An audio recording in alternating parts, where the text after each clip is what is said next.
Hey everybody, this video has to do with Hess's law, which gets us out of calorimetry and into what we're going to call, I guess, true thermodynamics. Okay, and so Hess's law is a way of finding enthalpy in what I'm going to say is on paper. So if we're going to try to figure out what the enthalpy of a reaction is based on information that we already have, we're going to do that on paper. It's not how calorimetry is kind of how we would do it if we were if we wanted to find it out in the lab. Well, this is how we would find it out in the paper, or if we were doing this on paper as a problem.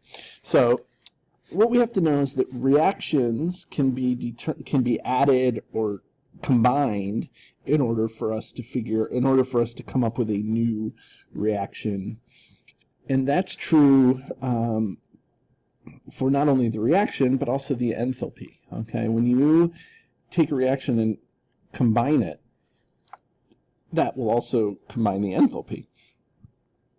Okay, and so what that means is that we can take reactions and we can manipulate them so that they can add up to the overall reaction. So we can reverse a reaction, or we can multiply a reaction, or we can change the state of a reaction.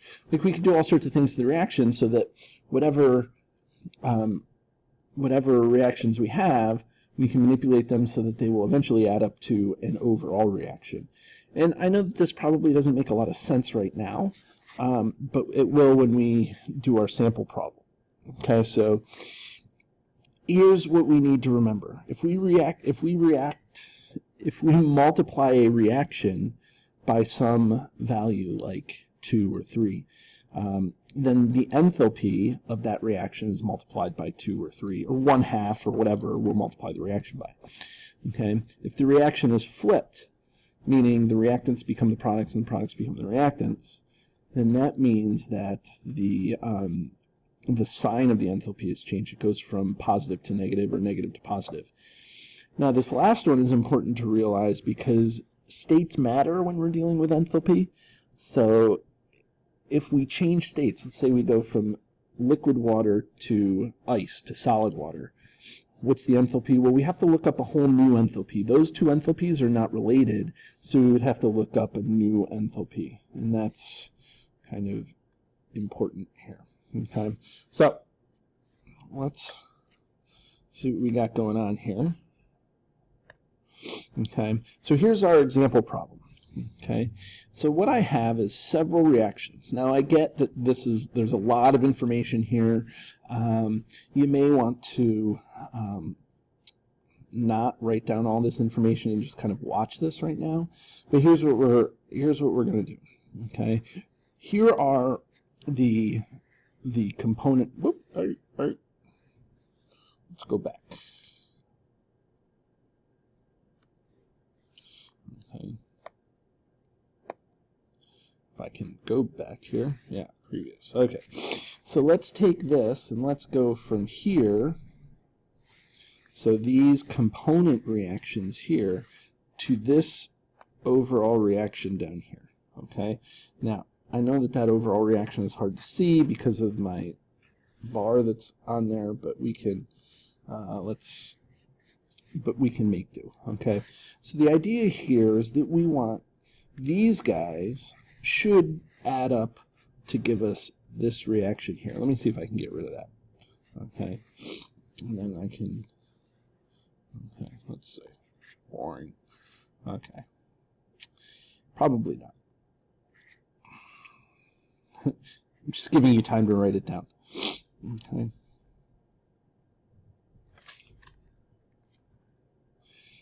Okay, so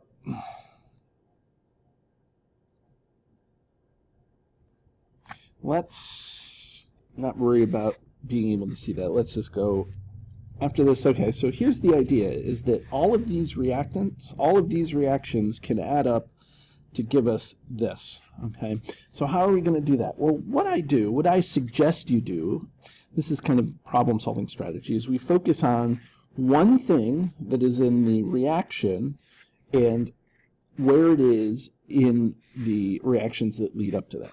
So here's the two examples. So aluminum, if we wanted to figure out what aluminum is, notice that aluminum is in two different reactions. So we are not going to do anything with aluminum. Okay, but we do have this NH4ClO4. Now, that is here, and this is the only reaction that this is, that reactant is in.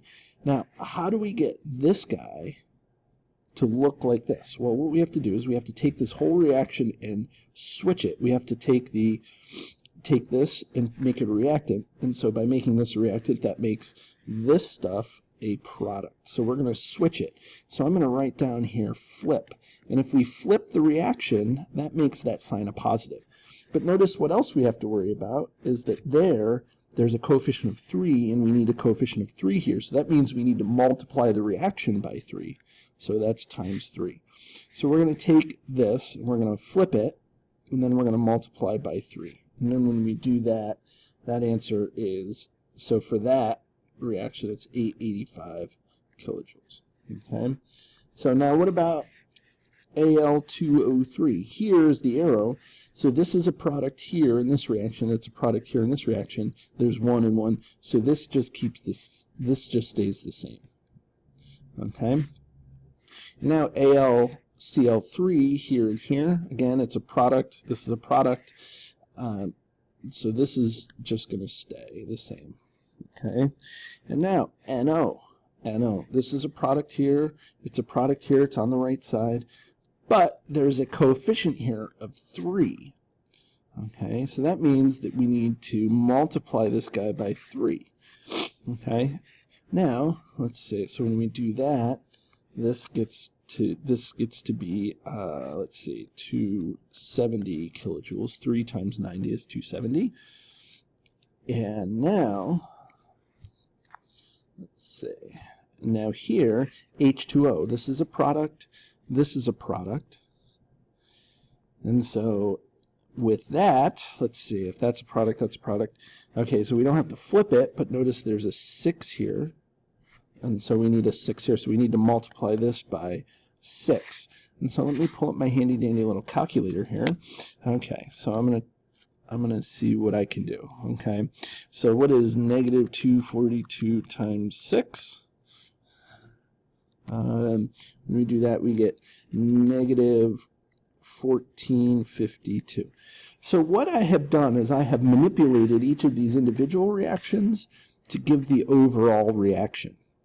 Okay, so now if we were to take all of these reactions with the flipping and multiplying, when we were to add these up, it should add up to this overall reaction. Okay, now how do we figure out the enthalpy for that?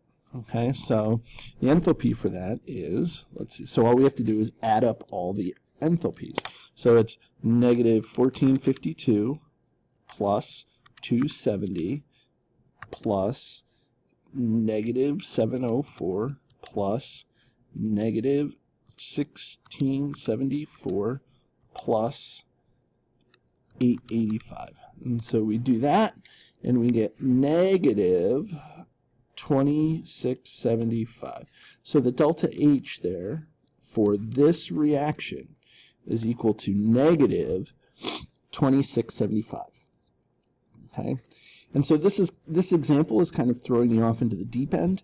I'll post some kind of easier examples just in case this is a little confusing. But that is Hess's law. It's a way of determining the enthalpy of a reaction without doing calorimetry.